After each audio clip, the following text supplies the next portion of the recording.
Chers internautes, bonjour. Nous sommes aujourd'hui en compagnie de Imran Nazar Hosein. Bonjour. Good afternoon and assalamu alaikum to everybody. So I will continue in English, of course. My first question is why have you been invited to this conference? The conference is a conference of independent thinkers, and I am an independent thinker. So perhaps that's why they spotted me and they chose to invite me. I would like to talk about the Daesh state because, in your opinion, why Muslims go there to fight, and are they real Muslim or not? Or what are the reasons why they're going there? Allah speaks in the Quran about people who have eyes and yet do not see, because they are internally blind.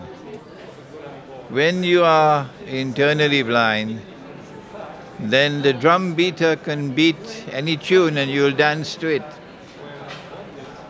The drum beater had a master plan, and that master plan is now unfolded. The master plan is to foment Shia-Sunni civil war in the world of Islam. The first step towards the realization of that master plan was, of course, the Islamic Revolution in Iran, which brought the Shia world into prominence. And then came the Iraqi attack on Iran, Saddam Hussein, which was meant to transcend Iraq-Iran and become Shia-Sunni. Even though the war lasted for 8 years, they did not succeed in that design of bringing about Shia-Sunni civil war. But it still persisted. And the armed insurrection in Syria has as one of its objectives provoking Shia-Sunni civil war. That armed insurrection has been going on for the last 3 years. It has not succeeded. So now they're trying one more effort with ISIS. And this is a group on which they have invested heavily. There is a Santa Claus who provides all the weapons, and a Santa Claus who provides all the funding, a Santa Claus who provides all the training and allows beheading of people to be filmed with tremendous expertise and then put on the internet in great expertise. Who is this Santa Claus? It's a Santa Claus who works and gets overtime pay for supporting and assisting the State of Israel. That's my answer for explaining the phenomenon of ISIS. As a Muslim, how do you feel about Saudi Arabia, and especially that a holy place for all the Muslims around the world is under a government, the Saudis, who, in my opinion, I'm not a Muslim, but I think they are not at all Muslims. So what is your feeling about the Mecca, who is in the hand of the Saudi family? The first plan, the first part of the plan to establish Israeli and Zionist dominance over the Arab world so that Israel can rule was to take the Islamic Caliphate out of the hands of the Arabs. And so the mastermind created the Ottoman Empire. And the Ottoman Empire danced to his tune, the big Santa Claus. And The Ottoman Empire maintained friendly ties with Britain, with France, with Western Europe. And the Ottoman Empire waged endless war on Eastern Europe, and in particular Russia. This is because the Ottoman Empire was acting on behalf of the Antichrist, Dajjal. Saudi Arabia is a replica of the Ottoman Empire.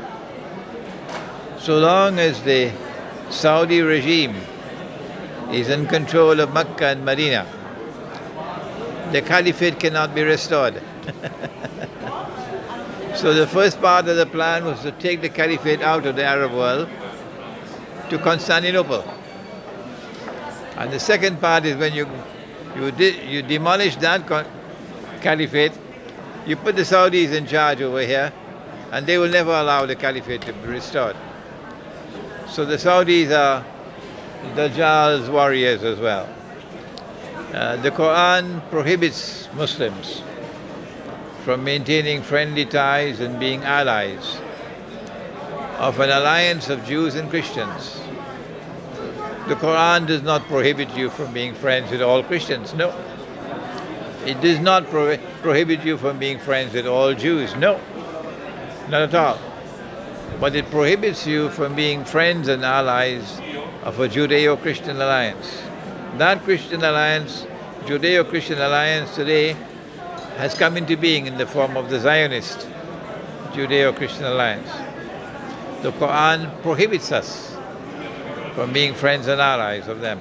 Saudi Arabia, from day one, has been a client state of that Judeo-Christian alliance. So they are traitors. They are traitors to Islam. I can't wait for the day when Saudi Arabia will return to the garbage bin from where it came out in the first place. Okay, thank you. And my last question is about New World Order and maybe what could happen after, like a new golden age of humankind. Do we have to cross World War III, or may we avoid this war, this global war? And what is the role of Muslims and other Christians, I mean real Christians, real Jewish, and other people? The New World Order is actually a world order created by the Antichrist. And it emerges in 3 stages. The first stage of the New World Order witnessed the emergence of Pax Britannica. And then in the second stage, the world witnessed Pax Americana. We are not at the moment transiting to another new world order, not at all. It is the same world order, and we're now moving to the third and final stage, which is Pax Judaica. In order for Israel to rule the world, the Zionists have to provoke the world war between the NATO alliance and the Russian alliance. The Zionists want that war. They want it so that they can mutual destruction. So what is left of the world after the nuclear war, it would be easy for Israel to control and rule over it. That nuclear war is now inevitable. From the time Russia took Crimea, the last nail in the coffin was placed. And now it's only a matter of time before the world witnesses nuclear war.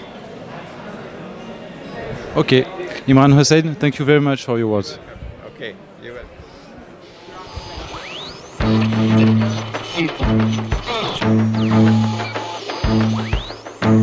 welcome.